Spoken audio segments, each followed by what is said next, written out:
오늘 4월 26일 주일 우리에게 주시는 하나님의 말씀은 마태복음 13장 44절에서 46절까지 말씀입니다. 신약성경 22페이지에 있습니다. 마태복음 13장 44절에서 46절까지의 말씀입니다.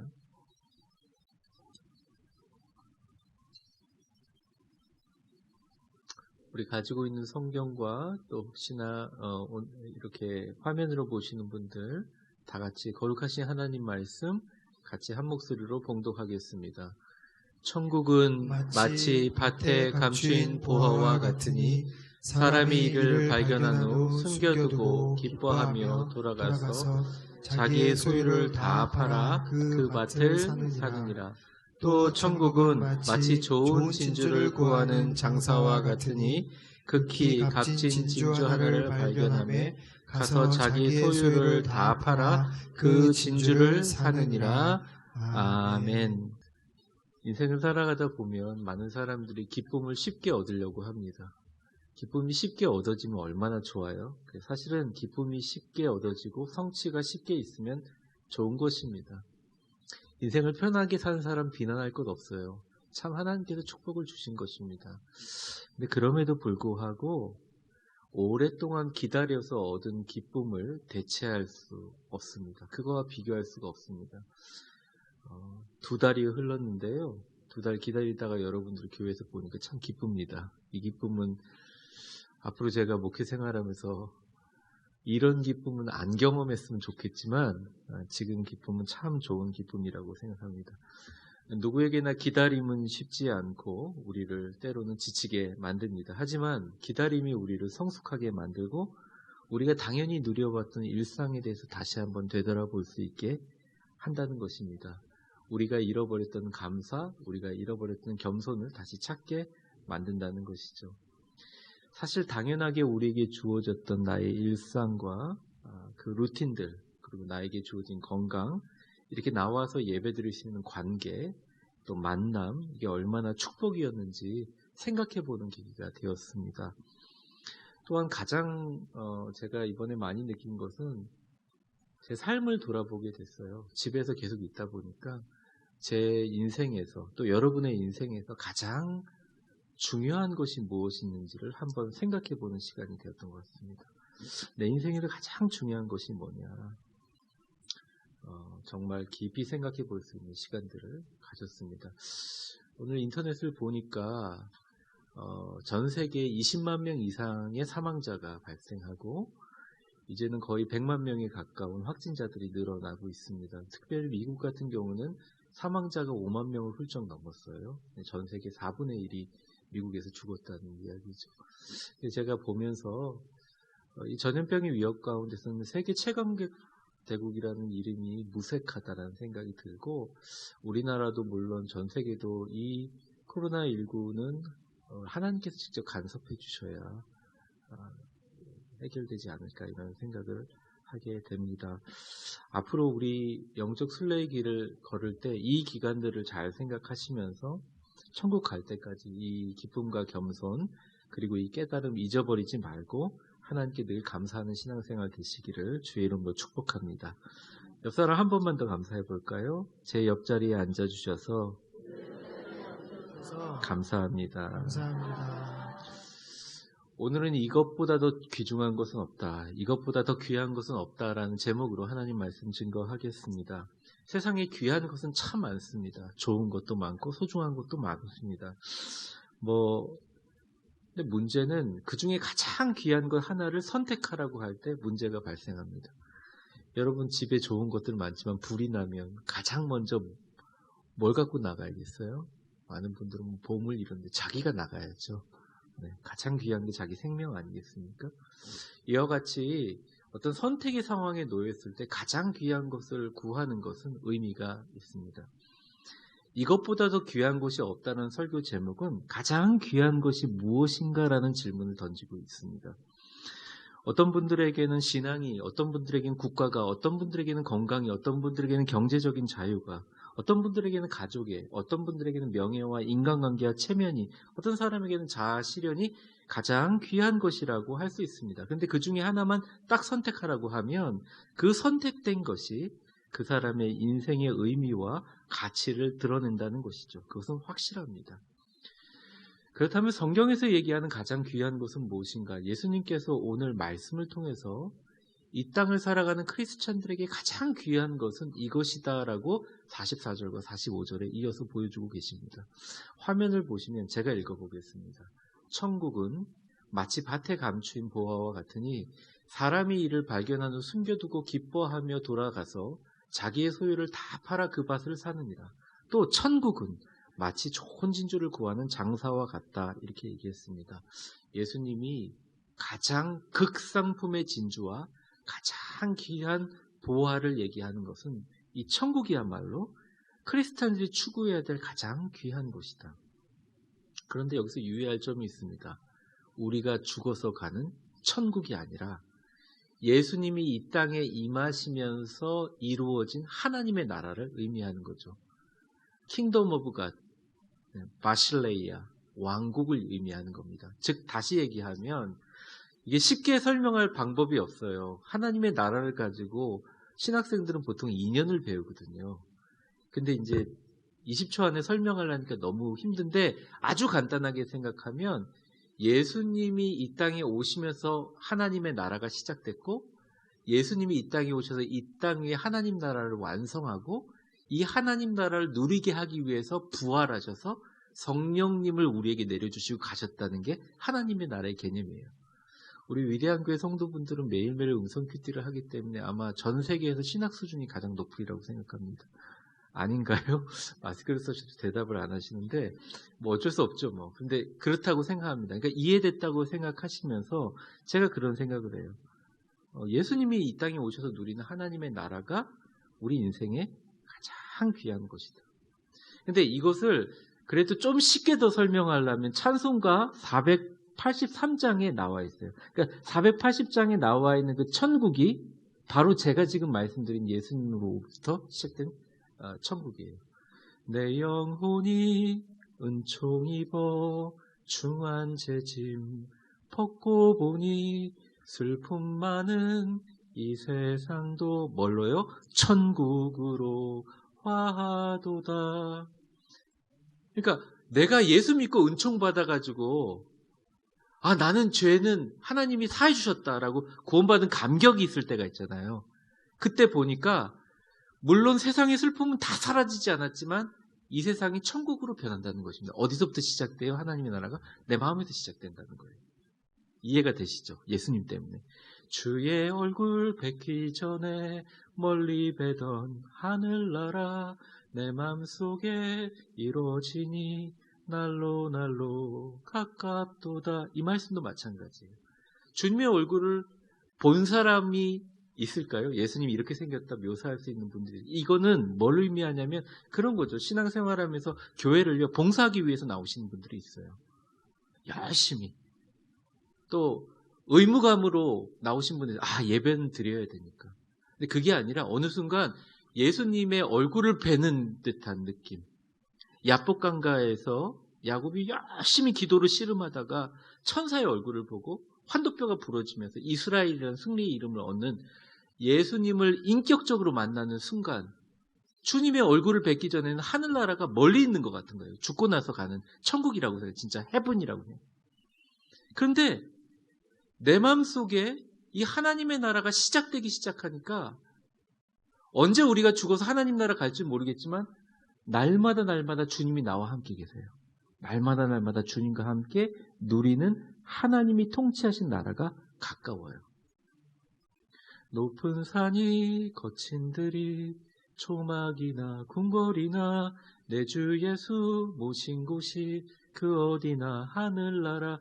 우리 교회 같은 거죠. 가정에서 예배드리거나 지금 이 자리에 와서 예배드리거나 또 어느 지역에 어느 좋은 곳에 어느 후진 곳에 가더라도 내 예수님 모신 곳이 하나님 나라예요. 바로 예수님이 말씀하신 땅 밑 속에 밭 밑에 갖추어진 보화, 내 인생의 가장 귀한 것, 그리고 어떤 진주보다 극상품인 그 진주가 뭐냐? 바로 이 하나님 나라라는 것입니다. 이것에 대한 이해로부터 이 본문은 시작되게 되는 거예요.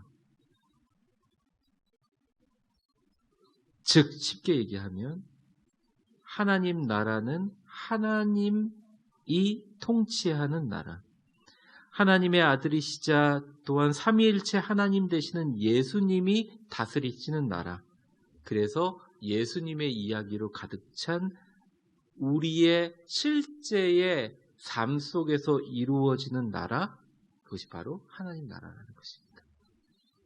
그래서 제가 주님의 부활의 능력과 그것을 찬송하는 이 50일을 보내면서 여러분에게 제시하고 싶어요.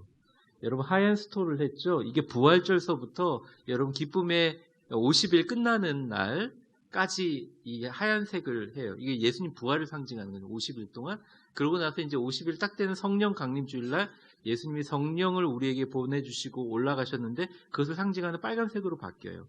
즉 예수님은 죽어서 만날 분이시기도 하지만 그건 당연한 거죠. 근데 지금도 생명이시고 부활이셔서 우리 곁에 계시고 내가 언제나 불러도 응답해 주시고 나에게 강권적으로 역사하셔서 우리를 인도하시는 그 예수님을 가슴에 모시고 있고 그 예수님을 우리가 전하는 순간 하나님 나라를 소유할 뿐만 아니라 전파도 할 수 있다는 거예요.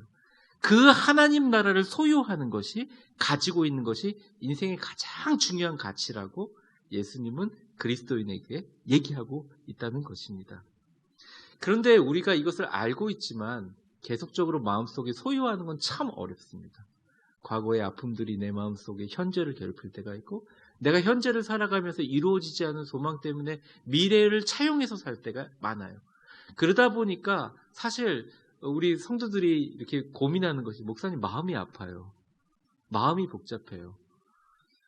제가 군에서 힘든 장교 훈련 받고 딱 잠깐 쉬는 시간을 줬는데 장교 훈련하시는 그 교관이 그때 소령님이신가? 그분이 음악을 하나 탁 틀었는데 별거 아닌 음악인데 그 가사를 듣고 눈물을 주르륵 흘렸어요. 이게 신앙인이 부른 가요인데 가시나무새인가?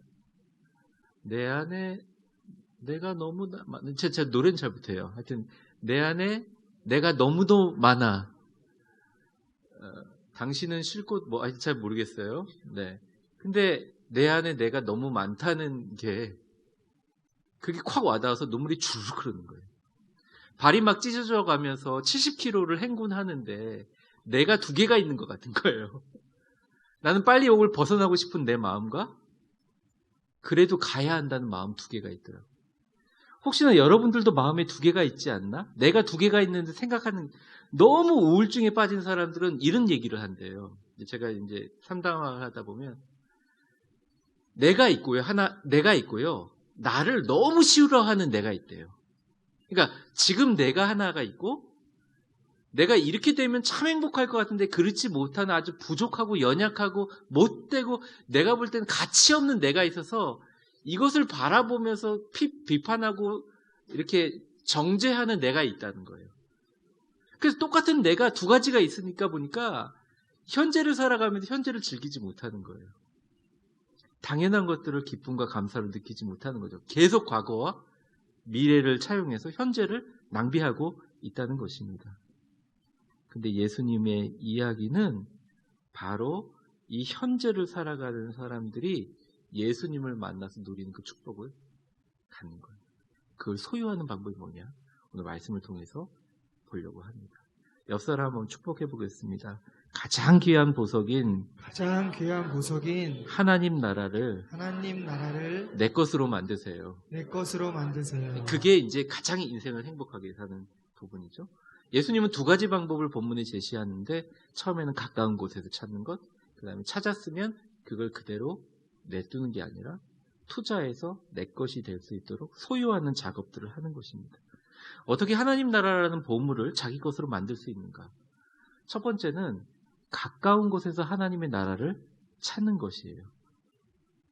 우리는 어떤 훌륭한 사람의 말이나 또 남들이 제시하는 목표와 꿈을 가지고 사는 분들이 굉장히 많아요. 특별히 우리 젊은이들은 그런 생각을 많이 갖습니다. 그러다 보니까 나의 주변에서 있는 가장 귀한 것을 놓치기 쉬워요.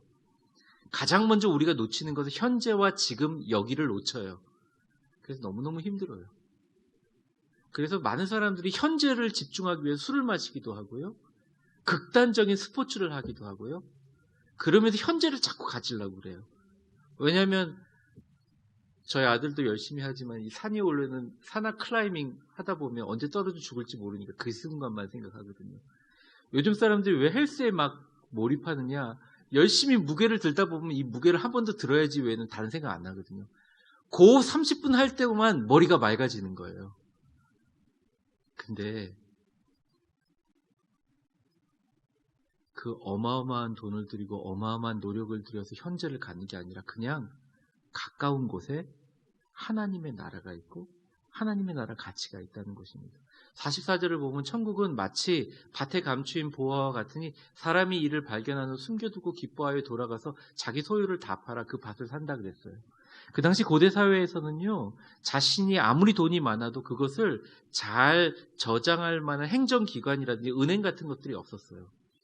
그 당시 부자들은 엄청난 부자였기 때문에 자신이 갖고 있는 모든 이 재산들을 보물로 이렇게 바꿔가지고 자기의 땅에 군데군데 묻어놨다고 합니다. 그런데 땅이 요즘처럼 비싸지 않고 부자들이 어마어마한 그 영지를 갖고 있었기 때문에 자기가 잘 묻어놓는 곳을 몰랐대요. 까먹는 일이 흔했다는 것입니다. 그러다 보니까 자기가 부리는 소작농들이 밭을 갈다가, 근데 밭을 한번 깊이 묻었겠죠. 1년 정도 갈면 괜찮아요. 그런데 여러분, 이 밭을 매년 갈다 보면 이게 흙이 뒤집힐 거 아니에요. 그러다 보니까 이게 몇 년 지나고 나면 소작농들이 밭을 갈다가 턱 하고 쟁기를 걸었는데 보물이 걸리는 거예요. 그럴 때 이스라엘을 제외한 고대 근동에 있는 국가들은 대부분 땅 주인이 그 보물을 갖는 게 아니라 캐낸 사람이 갖게 돼 있다는 거예요. 그런데 그 당시에 이스라엘의 부자들이 그런 일들이 너무 흔하다 보니까 법적으로 그렇게 하지 못하는 법을 만들었다는 거죠. 주석을 찾아보니까 제가 익숙한 신학자가 나와서 옥스포드에서 발행한 옥스포드 아카데믹 저널에 있습니다. 뭐 인터넷으로도 찾으면 나올 수도 있는데요.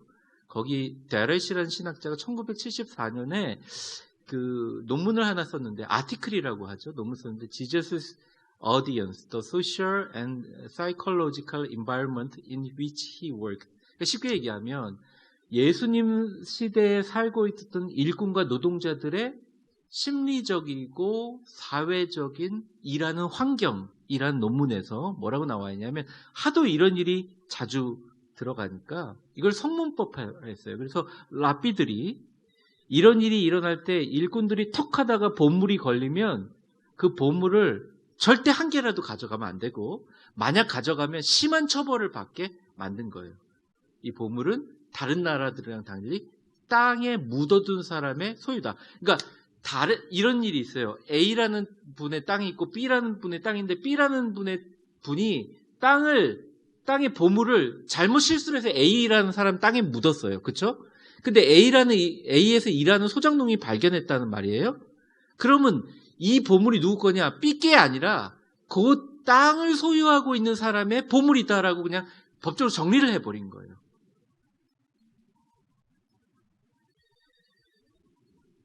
그러니 이게 기쁜 일이기도 하지만 엄청 안타까운 일이기도 하잖아요. 그래서 성경에 보면 숨겨뒀다. 깊이 더 묻어가지고 땅을 밑에 두고 집에 가서 이렇게 기뻐했다는 거예요.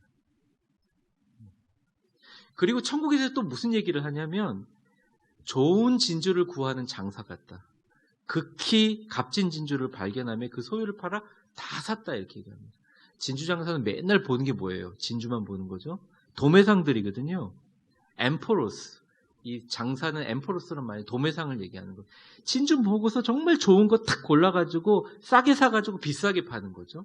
근데 이 사람이 자기 소유를 다 팔아서 살 만큼의 진주를 발견하니까 얼마나 대단한 걸 발견한 거예요. 이 사람 매일 진주를 몇백 개 보는데 진주를 본 거예요. 예수님이 천국 가장 귀하다고 하면서 굳이 이런 두 가지 비유를 든 이유는 분명합니다. 천국은 멀리 있다는 거예요. 하나님의 나라는, 우리가 추구하고 예수님으로 가득한 하나님의 나라의 인생의 가장 귀하고 보물은 우리에게 가장 가까이 있다는 것을 말씀하시기 위함입니다. 어디부터 볼까요? 여러분이 오늘 여자분들이 많으시니까 묵묵하게 내 곁을 지켜주시는 남편이 보석으로 보일 줄 알아야 그 안에서 하나님의 나라가 시작된다는 거죠.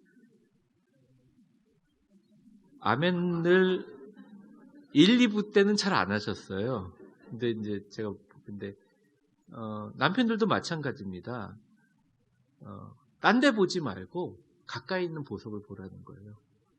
아내들을 보라는 거죠. 아내의 눈빛에 보석을 발견하는 것이 가정을 하나님의 나라로 만들 수 있는 비결의 시작이라는 거예요. 그냥 건강하게만 자라주는 우리 딸들을 봐도 그 아들과 딸 눈에서 반짝반짝 빛나는 하나님의 나라의 보석을 발견할 수 있는 게 하나님의 나라를 소유하는 것에 시작하는 방법이라는 것이죠. 교회도 마찬가지입니다. 맨날 보는 사람, 저 사람 안 나왔으면 좋겠네, 이러면 안 되는 거죠. 오히려 한 사람 한 사람 만나는 사람 보면서 정말 하나님의 나라를 이곳에서 발견할 수 있는 것.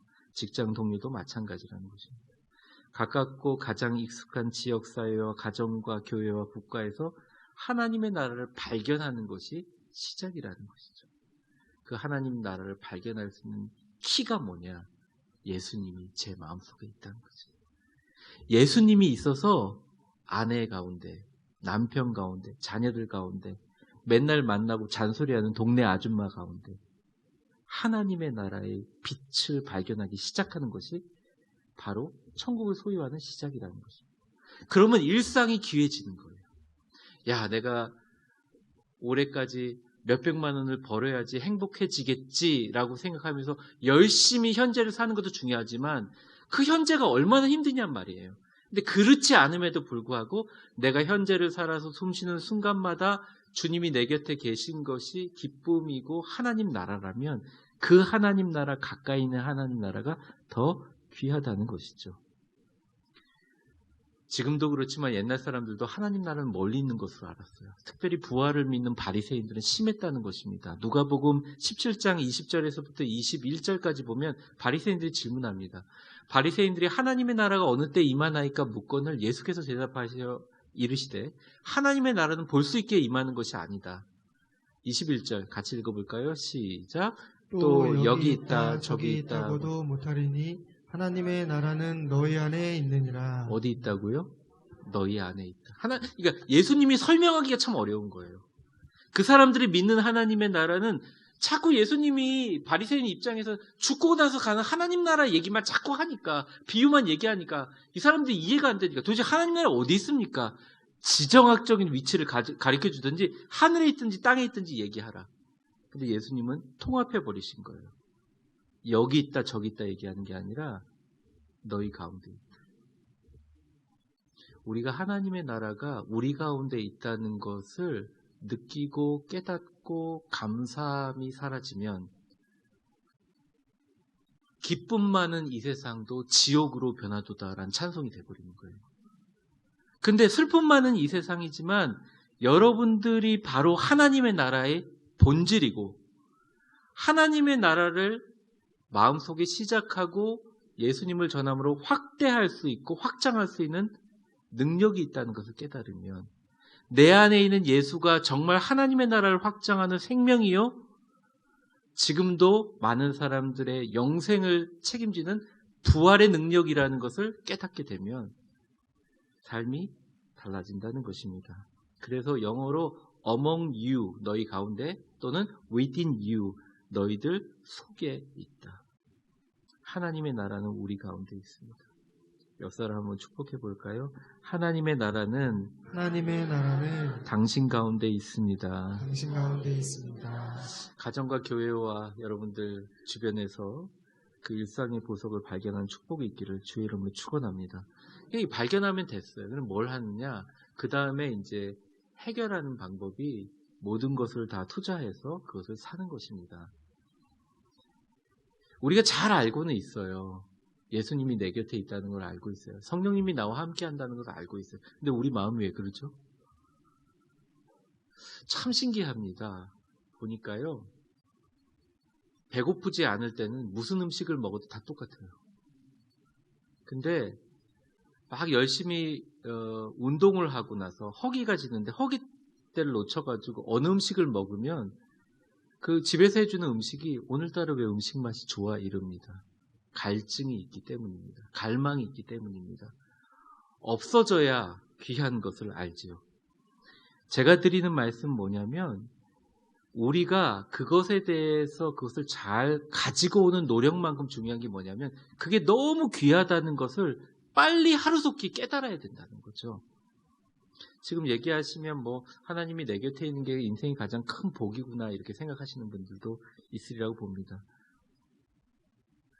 어쨌든 성경 본문에 들어가면 밭에 감추인 보물을 발견한 농부가 일단 집으로 가가지고 공리를 해봤어요. 여러분 하루 먹고 하루 벌어서 사는 그 소작농이 합법적으로 어떻게 땅을 살 수가 있겠습니까? 그러니까 자기가 갖고 있는 소유를 다 팔았어요. 근데 계산을 해보는 거죠. 자기가 쟁기질에서 꺼내본 보석으로 봐서는 이 땅을 다 사고도 남을 돈이에요. 하지만 합법적으로 이 땅을 소유해가지고 자신의 것을 만들기 위해서 내 모든 집까지 그냥 재산을 다 팔아도 투자해도 이것은 남는 장사, 아니 남는 장사가 아니라 어마어마한 행운이라는 거예요. 그 소유를 다 팔아가지고 밭을 샀습니다. 주님이 이 얘기를 왜 하셨을까요? 밭의 주인은 되게 의아했을 거예요. 이 소작농이 뭐 왜 자꾸 토지 소유주가 되려고 하나?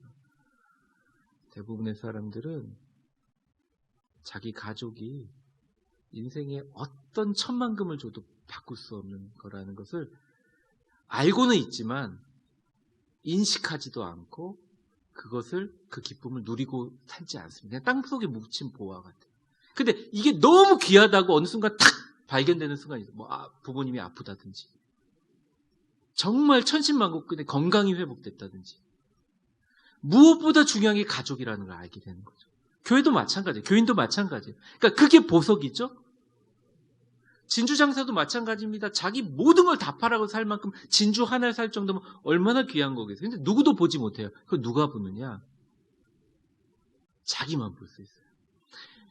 여러분이 이루어야 될 하나님의 나라의 가장 축복, 인생을 살아가면 순간순간 기쁘고 행복하고 즐겁고 최고의 평안과 릴렉스하면서 살아갈 수 있는 유일한 비결은 나에게 가장 가까이 있고 일상적으로 보이고 내 발밑에 오히려 내가 계속 접하는 환경 가운데 보석이 있고 그 보석 가운데 예수님을 모시고 하나님의 나라를 만드는 게 우리의 인생의 목적이라는 것을 깨닫는 데 있다는 것입니다.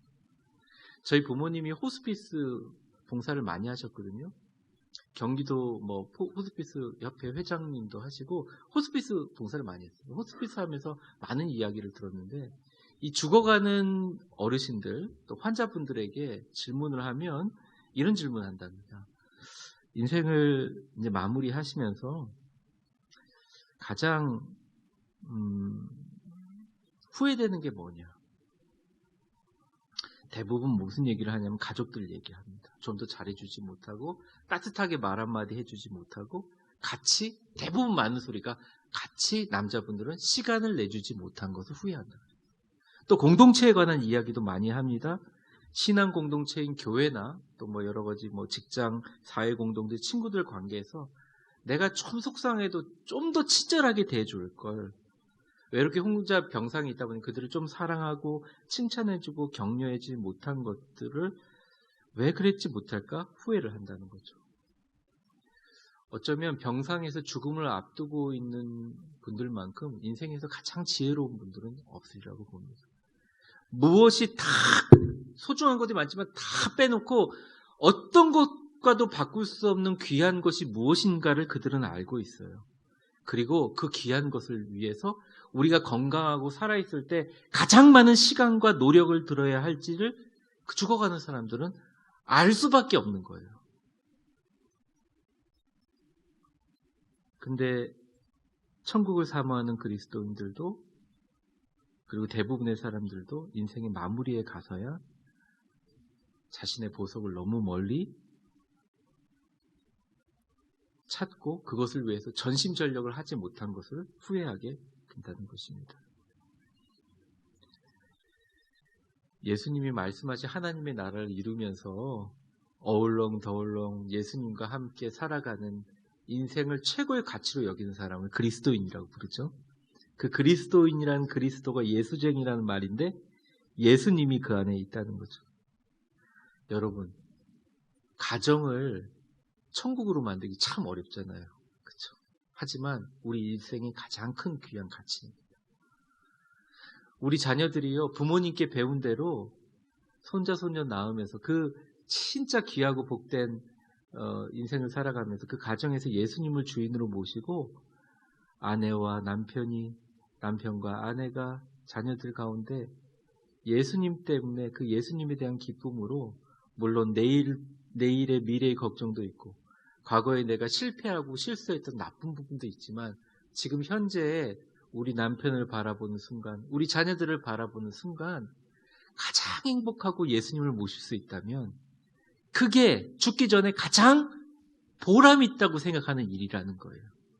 그게 우리로 하여금 계속적으로 과거를 끌어들여서 내 존재가 어떤 것을 증명하려고 하는 나의 심리적인 시간들과 계속적으로 미래에 큰 꿈을 만들어서 그것까지 걸어가는데 나는 이것을 희생해야 된다고 정당화하는 버려지는 시간들을 한꺼번에 효율적으로 완전히 없애며 지금 이 순간 우리 주 예수 그리스도를 바라볼 수 있는 소망이며 능력이라는 것입니다.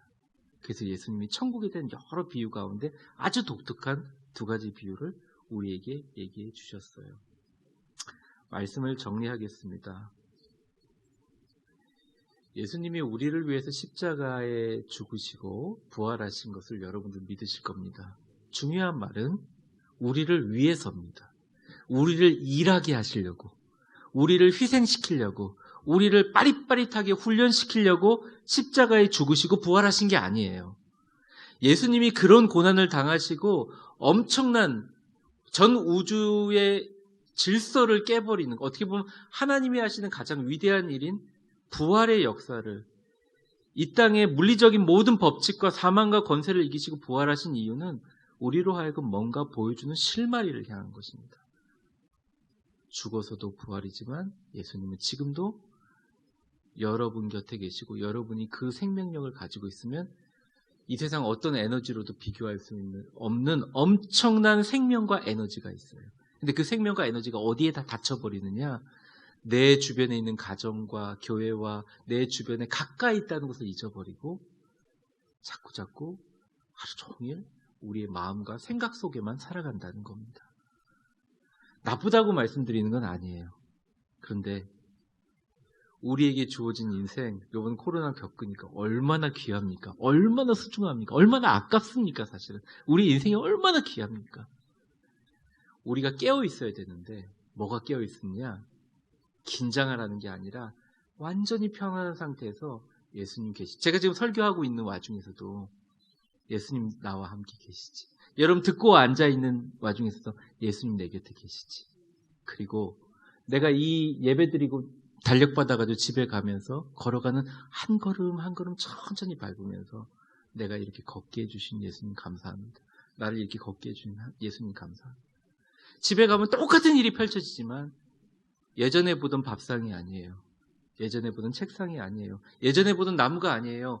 예수님이 나와 함께 하시기 때문에 다르게 보이는 이 현재와 지금 이 순간 여기에 예수님 계심을 붙잡아서 예수님 모신 하나님의 나라를 만들라고 결심하시고 깨어 계시면 여러분을 힘들게 만들고 어렵게 만드는 과거나 미래의 생각이 몰려올 때 생각이 오는구나. 알았어. 또 다른 거 생각해봐. 그러면서 마음의 중심에서 하지만 나는 지금 예수님과 함께 계셔. 하지만 나는 지금 성령님과 함께 계셔. 라고 하면서 오히려 여러분들이 고민하다가 실천하지 못한 일들을 해낼 수 있는 진짜 힘이 여러분들 가운데 나타나게 된다는 것입니다.